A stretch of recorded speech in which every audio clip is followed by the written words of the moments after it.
I want to be clear about something before I tell you any of this. I did not solve a mystery. I did not outwit a room full of the finest physicians in the Vethaal Compact. I did not perform any procedure that would have surprised a second-year trainee at Terran General. And I did not use a single piece of equipment that wasn't already in the nursery ward when I arrived. What I did, what I have done every single day for 31 years in 6 hospitals across 2 systems, was write things down. That is the whole of it. If you are expecting a story about a brilliant Terran woman who strode into a palace and showed the aliens what humanity was capable of, you are going to be disappointed. What you are getting is a story about a tired 54-year-old nurse with a government-issue intake binder, a habit she picked up in her first year of training that she never managed to shed, and 12 days in a nursery that smelled faintly of warm cedarwood and something floral I never did identify. The ending is not what you would expect, but it is the one I have. My name is Sael Vorn. I was born in the port city of Calath, on the northern coast of Terran settlement, Vale 3. My mother was a shipping dispatcher. My father repaired environmental systems on deep orbit platforms and came home smelling of machine oil and recycled air about 4 times a year. I trained at Calath District Medical, did my postings at the border clinics on Nath Station, spent 11 years at Vathos General, and then, through a chain of events involving a staffing shortage, a recruiter I barely knew, and a moment of extraordinary poor judgment on my part, ended up as a contract nurse at the Vathos Imperial Residence, Nursery Ward, Terran Lyson Post 2-year term. I was 53 years old. I had not expected, at 53, to be sleeping in a guest room 3 corridors away from the rooms where Imperial heirs were born. I had not expected a lot of things about that year, but I am getting ahead of myself. I arrived on the 41st day of the Vethaal year, Sorvath 9. The Imperial residence is not what I had pictured. I had pictured the images you see in diplomatic briefings, enormous crystal spires, pale blue towers rising above the cloud layer, all that cold grandeur. And yes, those towers are there. But the nursery ward is in the inner residential ring, which is low and warm and built of pale amber stone that holds the heat of the day long into the night. The corridors have high windows. There are flowering plants in wall niches, something with long silver leaves that tremble when the air moves. The floors are the same pale amber stone, worn smooth down the center from years of foot traffic, and they are always slightly warm to the touch, even in the colder months. I noticed all of this because I have the habit of noticing. You develop it in 31 years of patient care. You write down what you see, and in writing it down, you learn to see more of it. It is a loop. My first supervisor at Calath District, a woman named Dova Realm, who had been nursing for 40 years and still kept her intake binder in her left breast pocket like it was a piece of her own body, told me in my second week that the intake log is not paperwork. It is the patient's story, she said, told in the plainest possible language. If you write it properly, anyone who reads it after you leaves can pick up exactly where you left off. The story does not stop when your shift ends. It keeps going. Your job is to make sure someone can follow it. I have never stopped following that advice. The nursery ward had 3 other staff when I arrived. A Vethaal senior nurse named Torvale, who had been with the residents for 19 years, and who regarded me with the kind of polite neutrality that I have learned to recognize as a professional's careful assessment. A younger Vethaal trainee called Sav, who was 22, eager, and chronically worried about the correct placement of the second suction port on the portable diagnostic array.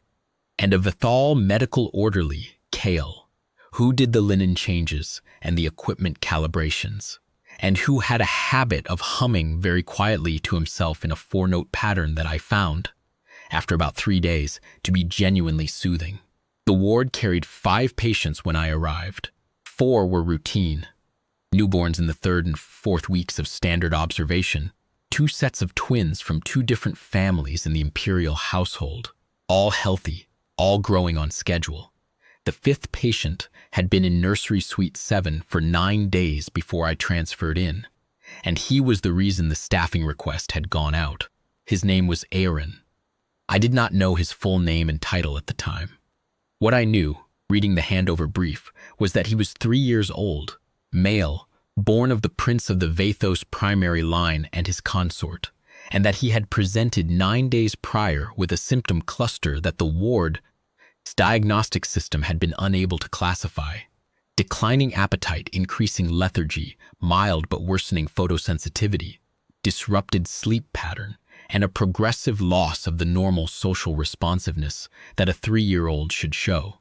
He had been bright, active, and apparently very loud for the first 3 years of his life. And then, over the course of about 2 weeks, gradually enough that the progression had not been obvious at first, he had gone quiet, not ill in any way the instruments could measure. No fever, no pathogen load, didn't function normal. The Vethaal Diagnostic Array, which is a system I have deep respect for, and which catches things that Terran equipment absolutely would not, had run 7 full-spectrum scans in 9 days and returned, each time, essentially nothing. The lead physician on the case was a Vethaal specialist named Physician Sorvath, Healer Adept Sorvath, to give him his proper title, which I mention only because he would prefer I do, who had been treating children of the imperial household for 23 years, and who had, I gathered, seen everything. He had not seen this. The Terran Lyson nursing post existed because Aran's mother was, in fact, half Terran. Her own mother had been born on Vale too, migrated to Vethaal in her 20s, and been folded into the imperial household through a long and complicated story I was not privy to. The consort herself, I will call her Sova, which is not her full name but is close enough, had grown up on Vethaal, spoke Vethaal as her primary language, and by all appearances lived as a Vethaal noblewoman. But she carried the mixed biology, and she had passed it to Oren, and the ward had decided, after 9 days of finding nothing, that it was worth bringing in a Terran clinician to see if there was anything in the Terran hybrid physiological literature that might account for the symptom pattern. I was, in other words, a last resort. I have been a last resort before. It is not an unusual position for a Terran nurse on a mixed species ward. You learn not to take it personally. You do the job. I met Physician Sorvath on my first morning. He was tall even by Vethaal standards, with the pale silver-white hair they tend to keep long, pulled back in the formal braid that medical staff of his rank wear on duty. His eyes were the deep cobalt blue associate with older Vethaal, a color that in younger individuals tends toward a lighter teal and deepens with age. He was, I estimated, in his early 60s in Vethaal years, which maps to something like the mid-40s range in Terran terms in terms of career placement, thoroughly senior, deeply experienced, and visibly tired in the way that people who have spent 3 weeks not finding an answer are tired. He was perfectly polite to me. I want to be clear about that, because what happened later could be read as a conflict between us, and it was not.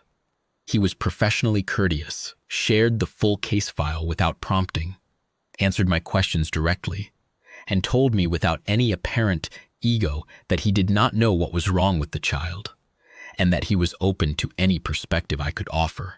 This is not, in my experience, a given. I have worked with physicians who treated a nurse's observation as background noise. Sorvath was not one of them. He was a good physician in a situation where the good physician's tools were not finding the answer, and he knew it. He showed me into nursery suite 7. Oren was sitting in the center of the room's low floor cushion, which the suite had been fitted with in preference to the standard elevated bed. Vethaal toddlers and infants of this age often sleep better at floor level, and the cushion was the size of a small Terran sofa, deep and warm-colored, the same amber as the corridor stone. The room's main window had been covered with a translucent panel to reduce the light coming in. The room was dim and quiet. Aaron was sitting with his legs folded, holding a soft toy that looked like an abstract rendition of some Vethaal animal I did not recognize, and he was looking at nothing in particular, not sleeping, not playing, just sitting. He was a small child. Mixed Vethaal Terran biology tends to run on the smaller side in the early years, and Aaron was slight even for his age, with the pale blue tint to his complexion that Vethaal children carry, and the dark eyes that I associate with his father's side of the family. His hair was dark and soft, cut in the simple style that small children's hair gets cut when nobody has had time to think about it. He looked up when Sorvath and I came in, registered us without alarm or particular interest, and looked back at the middle distance. "He has been like this for 8 days, Sorvath said quietly. Before that, active, verbal, socially engaged. His playroom attendants describe a child who was, if anything, difficult to quiet. This is not him." I watched Aaron for a moment.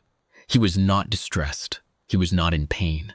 He was simply absent in a way that I cannot describe more precisely. The lights were on behind his eyes, but turned down to minimum. I have seen children this way before, and it is always the same particular worry. Not the acute fear of the emergency ward, but the slow dread of watching something fade. "I would like to start an intake log," I said. Sorvath was too professional to show it, but I could see him redirect whatever he had been expecting me to say. "We have the diagnostic records." "I know. I've read them. I mean a manual intake log. Handwritten, if that is acceptable. I keep one for every patient I have a continuing assignment on. Observation notes, time-stamped, every 4 hours during the day cycle, and once at each overnight check. Environmental readings alongside clinical readings. I would want to note the room conditions, light levels, temperature, ambient sound, alongside the patient's behavioral observations." Sorvath considered this for a moment. He did not dismiss it. "That is your standard practice?" "Since my 2nd year of training. It is not a Vethaal standard protocol. I understand if it seems redundant alongside the diagnostic system data." "No," he said after a pause. "No, do it. At this point, I would welcome any additional record." That was day 9 of Aaron's case and day 1 of my assignment. I am going to describe the next 12 days in some detail, because the detail is the point. If I blur it, if I summarize those 12 days into their conclusion, I lose the thing that I most want to tell you, which is that there was nothing dramatic in them. Nothing that would read as a turning point if I had been watching from outside. I woke up. I went to the nursery. I sat with Aaron for my 4-hour blocks. I wrote down what I saw, and I came back the next morning. That is all. Day 1. Alwarren is alert but unresponsive to social engagement. He ate approximately 40% of his morning meal, 30% of his midday meal, and refused his evening meal entirely. He slept for 11 hours overnight, which is long for a healthy child of his age. Normal baseline sleep for a Terran Vethaal hybrid at 3 years is approximately 9 to 9.5 hours. Room temperature 18 degrees Vethaal scale, which translates to roughly 20 Terran Celsius. Ambient sound minimal. The corridor outside is quiet, light level in the suite, low, as the window panel had been left in place. I noted this in the log. I noted the time of each meal attempt. I noted that Aoran had been placed in the low-light environment on day 2 of his decline, when the staff had noticed the photosensitivity, and that the window panel had been in place since. Day 2, Aaron ate slightly more at the morning meal, refused both the midday and evening meal. He spent approximately 30 minutes interacting with the soft toy, which I logged as a mild positive indicator, compared to the previous day's complete unresponsiveness. He fell asleep at what the Vethaal clock put at the 16th hour of the day cycle, which struck me as early. Normal sleep onset for Vethaal children in this age range is the 19th to 20th hour. I noted this. I noted everything. Days 3 through 7 followed a similar pattern. He had better days and worse days. On day 4, he said 2 words to me, not to me exactly, but in my vicinity, narrating something he was doing with the toy, and I noted this as the first verbal output logged since his admission. On day 5, he said nothing at all. On day 6, he ate a full morning meal, and I felt briefly the particular hope that nursing teaches you to hold loosely, because patients in decline can have a good morning and still be declining. On day 7, he did not finish the morning meal and was completely quiet all afternoon. I want to tell you what those days actually looked like, sitting in that room, because I think the texture of them matters. The low stool I used was wooden. Vethaal residential furniture tends toward natural materials, which I have always appreciated. And it was positioned near the corner of the room where I could see both the cushion and the door. I sat on it for 4 hours at a stretch, twice daily, and I wrote. Not constantly. A nurse who is writing constantly is not watching. You watch, and then you write what you saw, and then you watch more. Aaron, for those first several days, was not doing much that demanded close clinical observation, which meant I had long stretches to simply be present in the room and get to know the particular quality of his silence. It was not a distressed silence. I have sat with children who are in pain or frightened or deeply unwell in the acutes, and their silence has a different character, tight, effortful, the silence of someone fighting something. Aaron's silence was more like absence. He was there in the room. He breathed and moved and occasionally interacted with the toy, but the part of him that connects outward to other people had dimmed. He looked at things without really looking at them. He held the toy with the habitual grip of a child who has always carried that particular object, not with any particular purpose. Once, on day 3, he looked at me directly for about 4 seconds. Really looked with the focused attention that small children have when they are genuinely curious, and then looked away, and that was the most contact we had all afternoon. I wrote down the duration of the eye contact. 4 seconds. I noted the time. On day 4, the 2 words. Something in Vethaal that I would transcribe phonetically in my log and ask Torvald to translate for me. Later, they were the names of the 2 components of the soft toy. The animal's ears and tail, apparently, which were the parts he had been manipulating when he said them. He was not speaking to me. He was narrating, the way very young children do when they are interacting with objects in the absence of social engagement. He did it once and then stopped. I wrote it down. Days 5 and 6 were a rhythm I came to recognize. The morning was always the best part. The window panel diffused the early light in a way that seemed to settle him. He would sit on the cushion and orient toward it, not staring, just present in a way he was not by midday. The afternoon was harder. By the 3rd or 4th hour of the afternoon lighting cycle, when the overhead lights in the suite were at their brightest point. The Vethaal ward lighting schedule runs its peak illumination during the midday and early afternoon. Aaron would become progressively quieter and more withdrawn. By the evening, he was barely responsive to anything. I logged the light levels at every check. Temperature, ambient sound, light levels, behavioral state. I did not yet know what I was looking for. I logged it because I always log it. Dova Realm had told me in my 2nd week that the observation you do not know the purpose of yet is often the one that matters most. She was right more often than she was wrong. Sorvath reviewed the log with me each evening. He read every entry with the attention of a man who has stopped being confident that the answer is where he has been looking, and is now willing to look anywhere. He made no dismissive comments about the manual log format. He asked questions about specific entries. He was, in these conversations, exactly the kind of colleague I most value. Present, honest, and not too proud to wonder.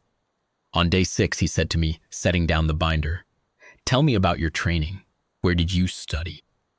It was an unusual question in the middle of a case review.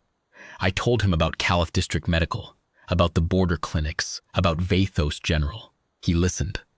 11 years at General, he said, before the residence. Yes, in all that time, the manual log. You kept it for every patient? Every patient on a continuing assignment, yes. He thought about this. I trained at the Compact Academy on Sorth 7. 40 years ago, we were taught that the diagnostic system was the standard of care, that manual observation supplemented it in the absence of access to scanning, equipment on outpost postings, emergency situations, resource-limited environments, not in a ward like this one. At Caliph District, I said, we were taught that the diagnostic system was the standard of care for acute events, and that the manual log was the standard of care for the patient's story. The system tells you what is happening right now, at the cellular level. The log tells you what has been happening over time at the behavioral level. Both are true. Neither is complete without the other. He looked at the binder. Dova Realm, he said. Is she still practicing? I was startled. I had mentioned her name in passing during our first meeting. She retired 7 years ago, still alive, as far as I know. If she is, Sorvath said, I would like to send her a letter. I do not know if he did. I never thought to ask. I kept writing. Day 8.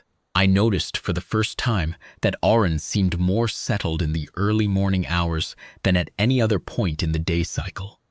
I arrived at the suite at what the Vethaal clock put at the 7th hour, early in the morning by Vethaal reckoning, though for me, running on a modified Terran schedule, it was simply the time I woke up, and he was sitting on the cushion, calm and alert, looking at the window panel with what I can only describe as quiet interest. He ate a full morning meal. He spoke 4 words, the most in a single session since his admission. By midday, he had gone quiet again. By the 14th hour, he was back to the unresponsive mode I had been documenting. I wrote this down. I noted the times. I noted that the improvement in his morning presentation had coincided with the lowest light level of the day cycle. The window panel plus the fact that the overhead lighting in the suite ran on the ward's standard schedule, which meant the lights came on gradually over the first 3 hours of the Vethaal morning. Day 9. The same pattern. Better in the early morning, declining through the day. Worst in the late afternoon and early evening. I wrote it down. I noted the correlation between his behavioral state and the light level. And I noted that I did not yet know what it meant because children do sometimes have daytime alertness patterns that are unrelated to light, sensitivity, fatigue cycles, gut-linked rhythms, a dozen other things. I did not want to see a pattern that was not there. I wrote down what I observed and I kept observing. Day 10, I asked Kale, the orderly, when the overhead lighting schedule in the suite had been set to its current program. He looked at the control panel on the wall, frowned, checked the maintenance log, and told me it had been adjusted on day 22 of the month, 3.5 weeks ago, approximately 2 weeks before Aaron's decline began. The adjustment had been made as part of a standard residence-wide lighting recalibration. The Imperial residence ran its lighting cycles in synchrony with the Vathos planetary day, which is 28 hours and some change, rather than the 24-hour cycle that Terran biology runs on. The recalibration had been triggered by the residence's seasonal maintenance schedule. It was a routine adjustment. It happened every year. Kale watched me write this down. He was a quiet man in most situations, but he had a thoughtful quality that I had noticed from the first week. He watched things with the same patient attention that good orderlies develop over long years in close proximity to illness and recovery, he said after a moment. The big house lights are all Vethaal cycle, always have been. The family wing too? He checked the maintenance system. He was quiet for a long time. Then he said, modified looks like. Family wing residential suites, modified cycle, 24 standard. Set in year Sorvath 6, 3 years ago, the year Auron was born. And the modification, I said, keeping my voice even. Did it persist through the recalibration last month? He checked again. He shook his head slowly. Override. Recalibration overrode it. Standard Vethaal cycle. Everything. I wrote this down. I did not say anything to anyone.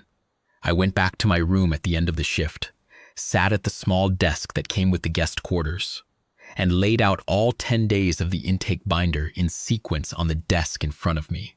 I read every entry from the beginning. It took 2 hours. I read slowly, the way Dova Realm had taught me to read a completed chart. Not looking for what you expect to find, but looking at what is there. Without assumption, the way you would look at an unfamiliar map. The entries for each day recorded the light level in the suite at each check. I had been logging it because I log everything. I had not until now looked at the light levels as a series, as a pattern across 10 days that corresponded to the Vethaal lighting cycle, peaking in the afternoon, lowest in the early morning. And I had the note from day 8. Aaron more settled in the early morning, alert at the 7th hour, full meal, 4 words, better, and the note from day 9. Same pattern, better at the 7th hour, declining through the afternoon as the lights rose toward their Vethaal cycle peak. The 7th hour of the Vethaal day, which corresponded very approximately to the time that Aaron's body, calibrated on a 24-hour cycle for the first 3 years of his life, would expect to be waking up in the particular quality of light that the early morning of a 24-hour cycle produces. The Vethaal day is 28 hours and 40 minutes. The Terran day is 24 hours. For a full Vethaal adult, this difference is irrelevant. Vethaal biology calibrates to planetary light with a flexibility that ours, frankly, lacks. For full Terran adults, adaptation takes about 3 weeks, and most of us manage it without significant disruption. For a hybrid child, age 3, whose internal biological rhythms had been set during the first 3 years of his life by whatever light environment he had been living in, that was the question I needed to answer. I looked back through the case notes. Aaron had been born in the inner residential suite, which has its own light environment, warm, stable, soft.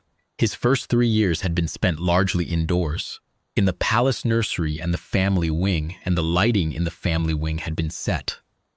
I found this in the residential maintenance records, which Torvald pulled for me without comment when I asked, on a modified schedule, 24 hours, because the consort Sova had requested it when Aaron was born. Terran biology, she had told the household staff, my mother's side, the child may need it. The residential lighting adjustment 3.5 weeks ago had standardized everything to the Vethaal cycle, including the family wing. For 3 years, Aaron's circadian rhythm had been set to a 24-hour cycle. Then, over the course of about 2 weeks, the gradual onset of his symptoms matched this almost exactly. It had been quietly, thoroughly disrupted by a 4.5-hour extension of his day cycle that his body had no framework for. Not an acute event, not a pathogen, not an organ failure. A mismatch between his biological clock and the light cycle he was being exposed to, building slowly, day by day, until the disruption was deep enough to present as the symptom cluster the ward had been documenting. Poor appetite, lethargy, photosensitivity to the brighter midday lighting levels, disrupted sleep, social withdrawal. It was not a diagnosis. I want to be precise about that. I am a nurse, not a physician, and I was not making a diagnostic determination. What I had was an observation, a correlation, and a hypothesis that I needed to bring to Sorvath, which I did on the evening of day 10, sitting in his office with my intake binder open to the relevant entries. He listened without interrupting. He read the entries I pointed to. He sat back his chair, and for a long moment he looked at the wall.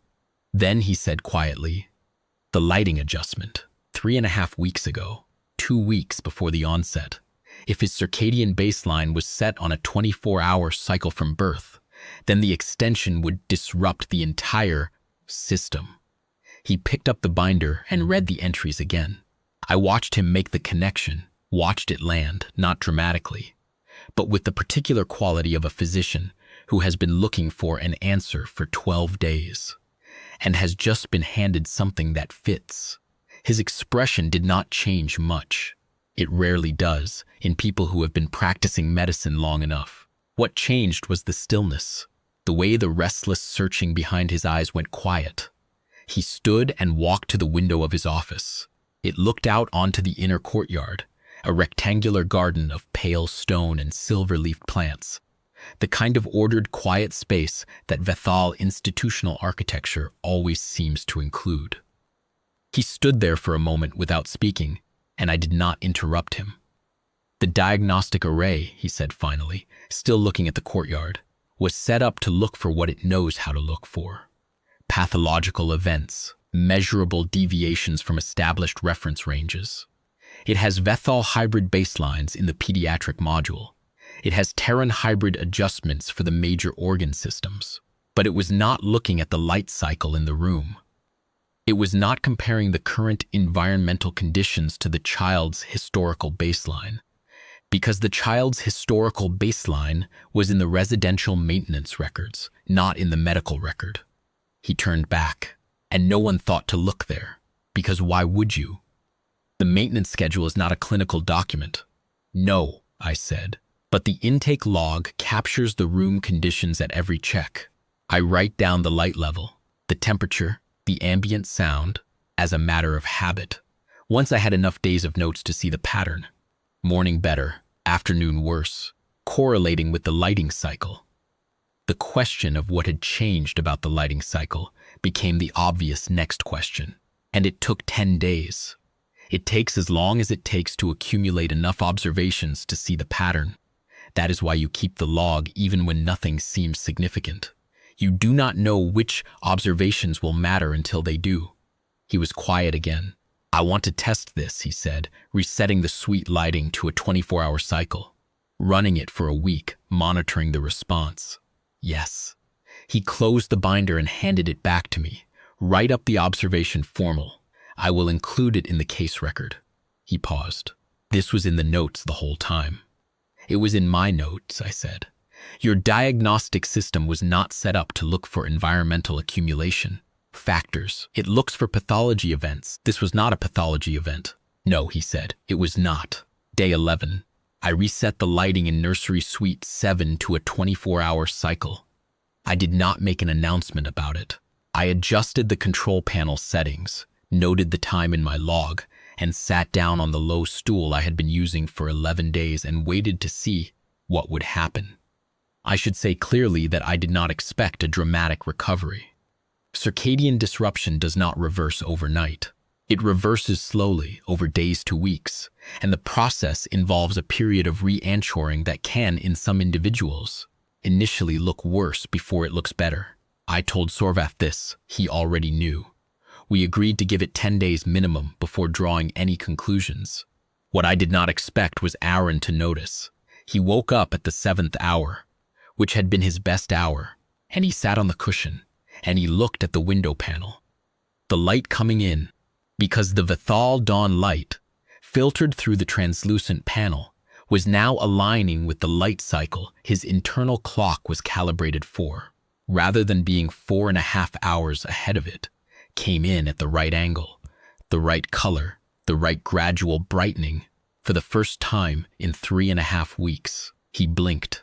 He looked at the soft toy he had been holding for 11 days, the abstract animal shape, and he held it up toward the filtered window light, the way small children hold things up toward light, because they want to see what it looks like lit from behind.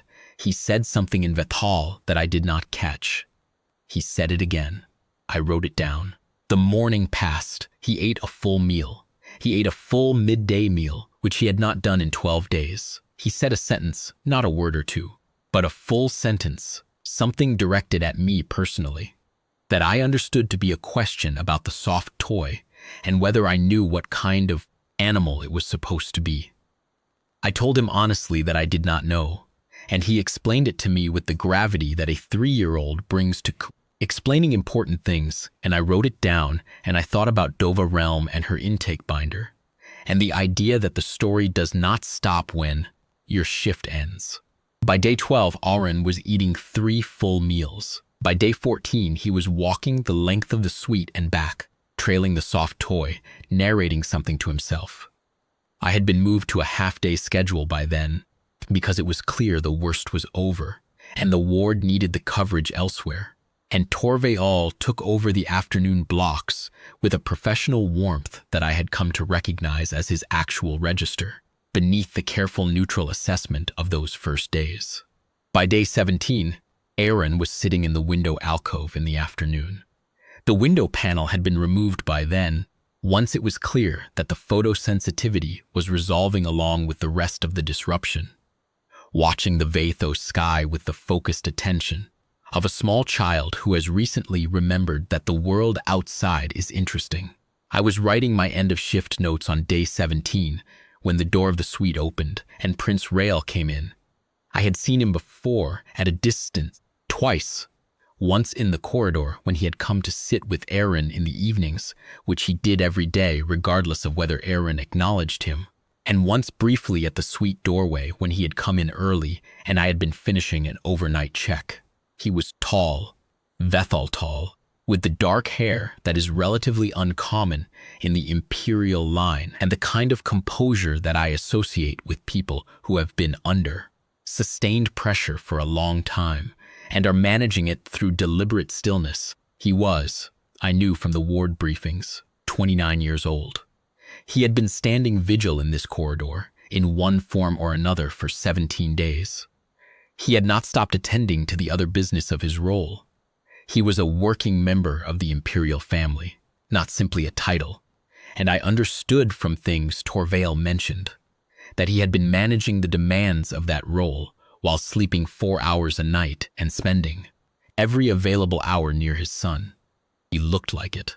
He came in quietly and sat down on the floor cushion at the edge of the suite, where Aaron had not yet noticed him, and he watched his son watch the Vathos sky for a long moment without speaking. Then Aaron turned around, registered his father, and crossed the cushion in that particular toddler way, more controlled than a run but not quite walking, and climbed into Prince Rael's arms with the ease of someone climbing into a place that is simply where they belong. Prince Rael held him for a moment. He said something very quietly in Vethaal that I did not hear. He looked up at me over the top of Aaron's head. "Who changed the light?" he asked, in the careful Terran that Vethaal nobility learn in diplomatic training. Formal, precise, every word placed. I looked up from the binder. I adjusted the lighting schedule in the suite 18 days ago, down to a 24-hour cycle. He was quiet for a moment. I watched him process this, the same quality of stillness I had seen in Sorvath when the answer landed, but different in texture, because this was not a physician reaching clinical conclusion. This was a father, and the stillness was of a different kind. "Why?" he asked. The ward lighting had been recalibrated to the Vethaal planetary cycle 3.5 weeks before Aaron's decline began. His circadian baseline appears to have been set on a 24-hour cycle, consistent with his Terran heritage. The recalibration disrupted it. I noticed the correlation in my intake notes on day 10 of my assignment, discussed it with physician Sorvath, and adjusted the cycle. The recovery response suggested the hypothesis was correct. Another pause. Aorn was making a quiet sound against his father's shoulder, not words.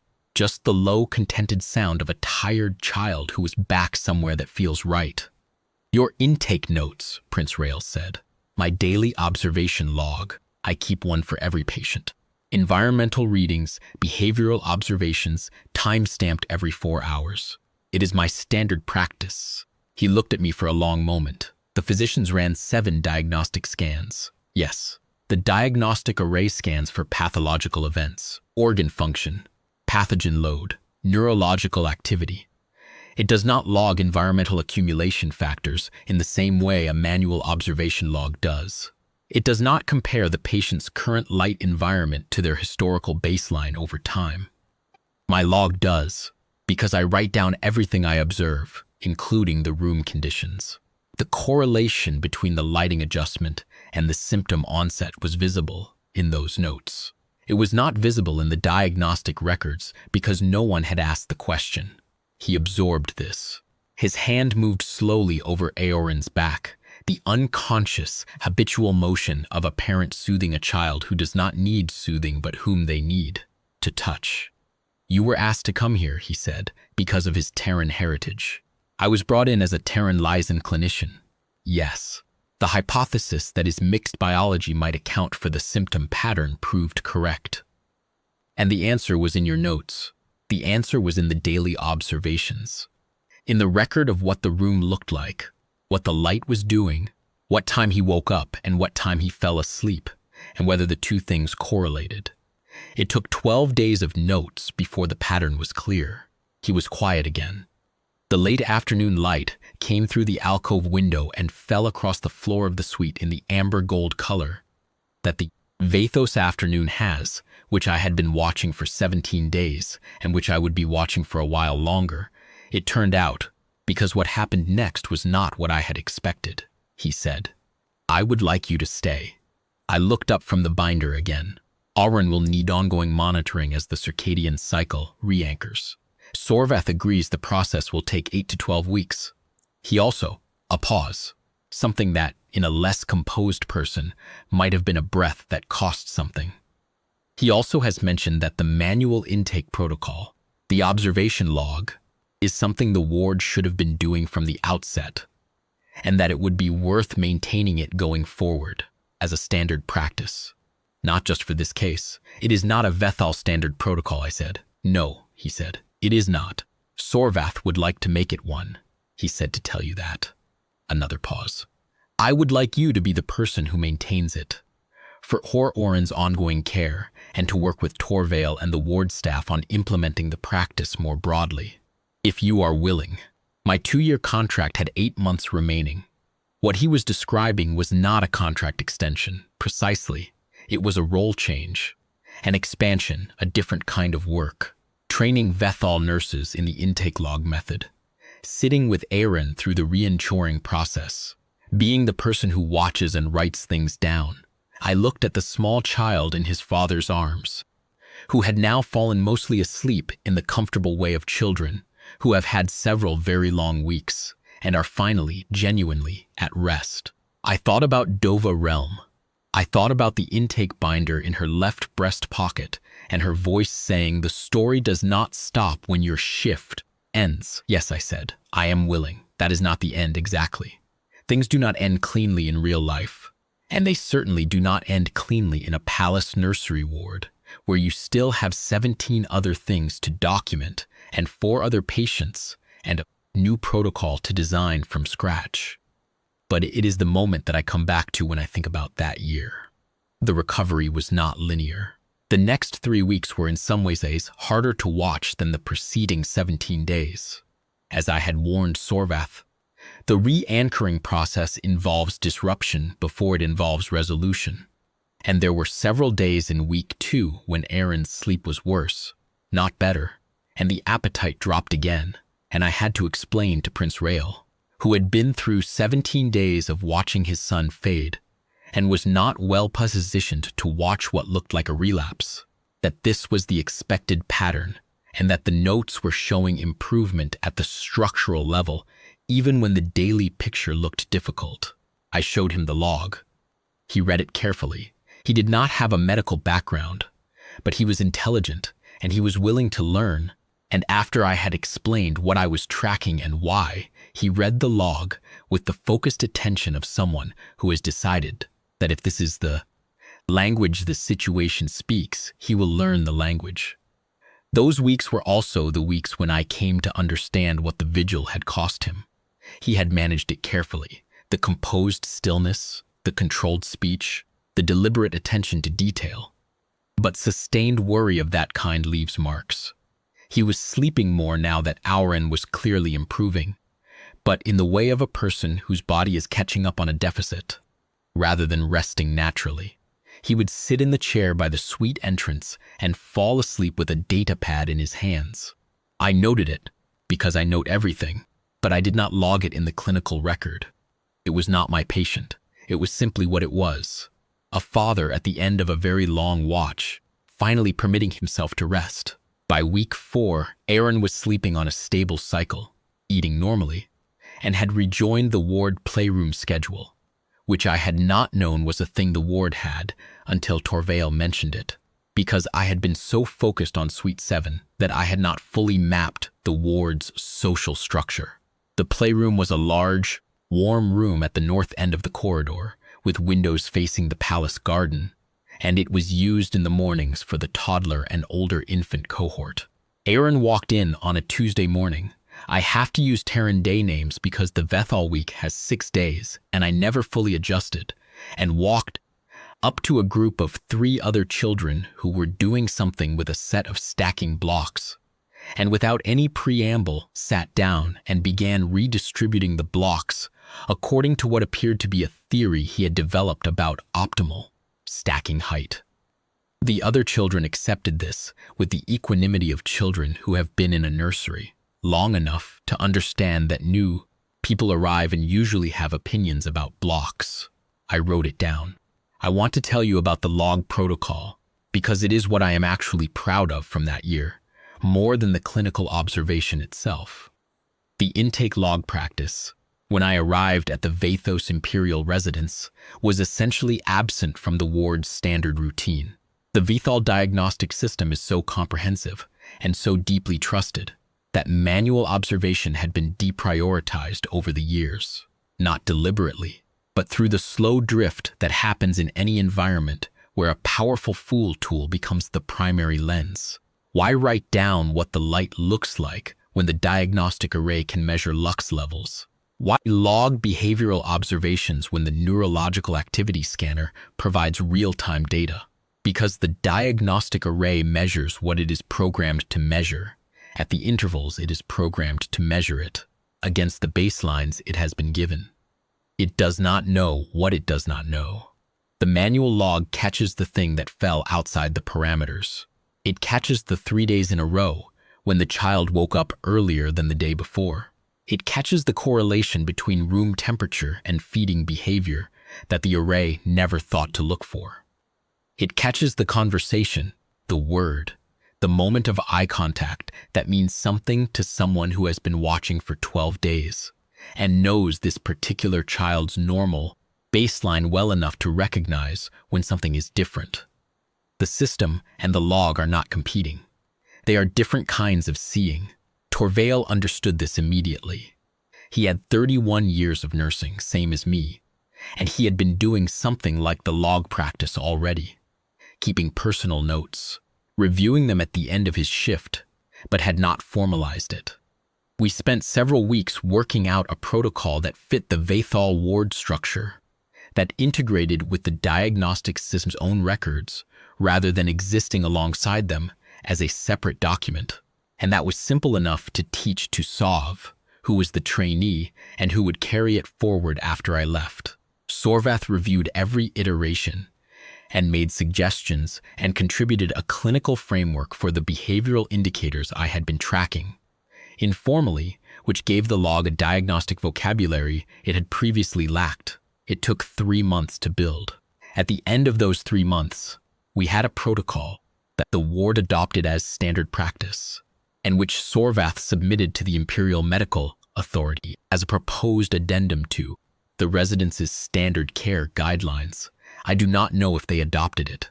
I left before that process concluded.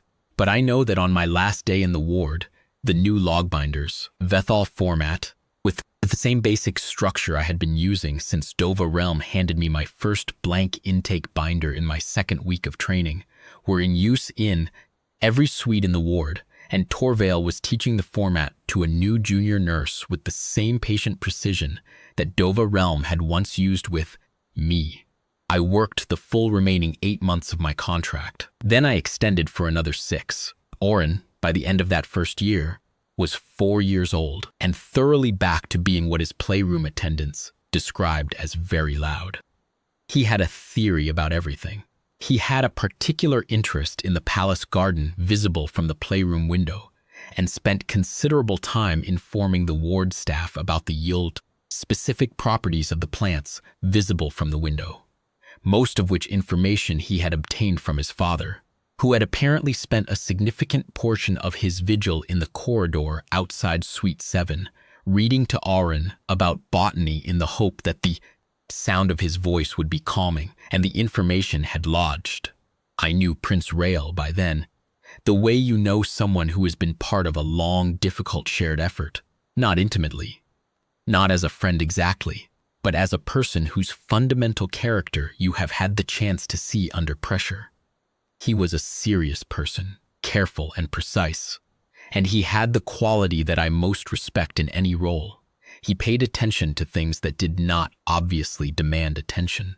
He came to the ward every day. He read the log when I offered it to him. He asked questions.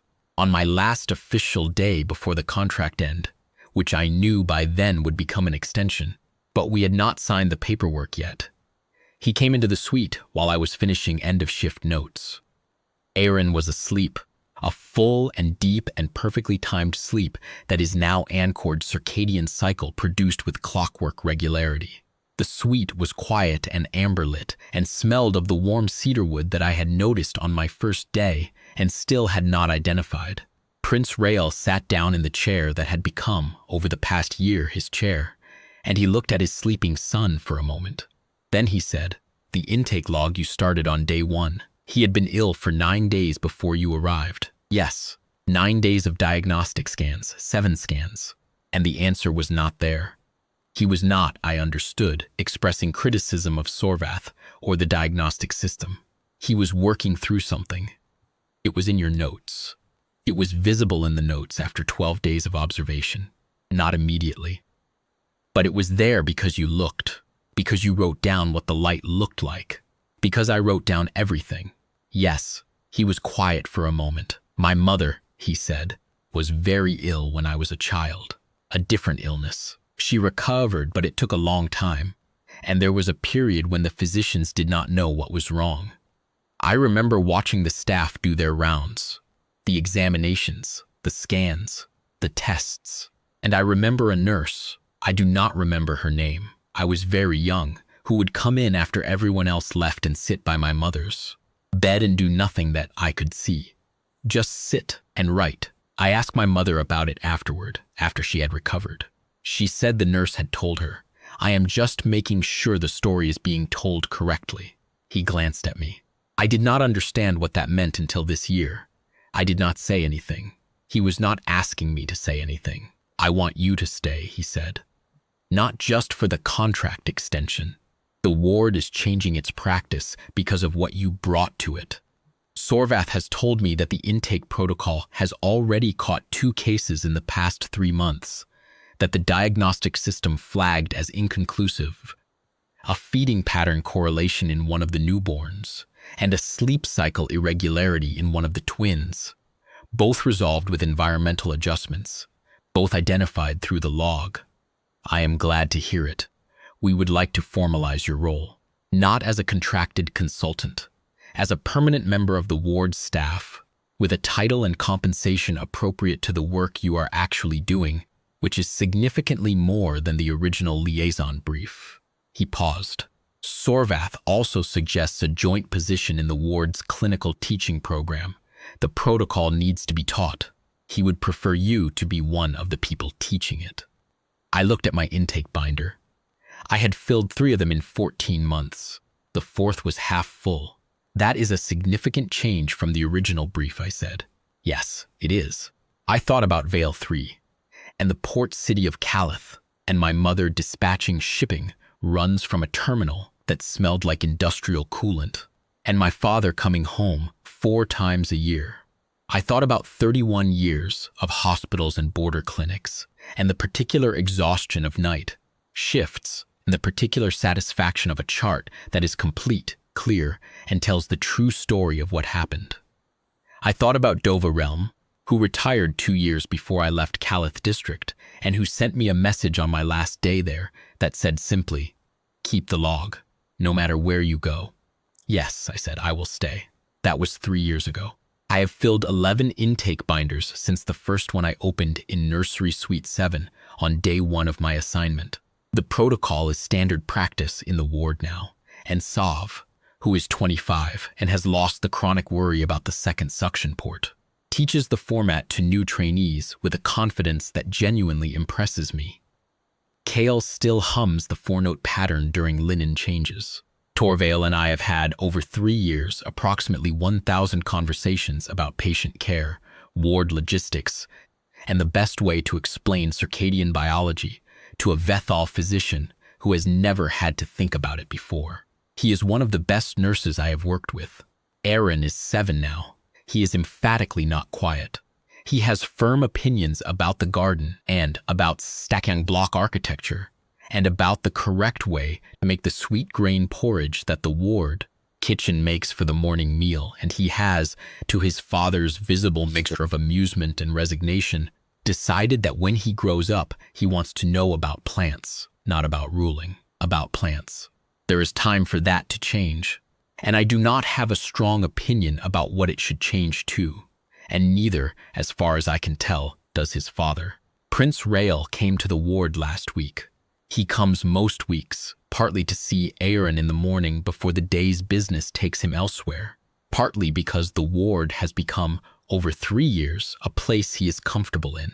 He sat in his chair and read the log, as he sometimes does, and then he looked up at me. "You're filing the protocol supplement for the second quarter," he said. "Torvald and I finished the draft last week. Sorvith reviewed it. The Imperial Medical Authority has a meeting in Sorvith 3 months." He paused. "I have been asked to present it." I looked at him. It is an Imperial household initiative at this point. The protocol has been in place for 3 years, and the data is there. The authority would like to hear from the household about the practical implementation. He set down the log. "I would like you to be there." "I am a nurse," I said, "not a—" "Yes," he said, "that is the point." I thought about that for a moment. I thought about Sorvath sitting in his office on the evening of day 10, reading my intake entries and saying this was in the notes the whole time, and about the particular quality of stillness when someone who has been looking for a long time finally sees the thing they have been looking for. I thought about a nurse whose name I did not know, sitting by a bed and writing while everyone else had gone home for the night. "All right," I said. I opened the binder to the current page. I wrote down the time. I wrote down the light level in the suite, the temperature, the sound from the corridor. Quiet, early morning, someone humming a 4-note pattern at the far end of the hall. I wrote down that Aaron was asleep, normally, peacefully, in the full and unhurried way of a healthy 7-year-old who has no idea, and should not have to have any idea, that anything was ever wrong. I wrote it all down. That is the whole of it.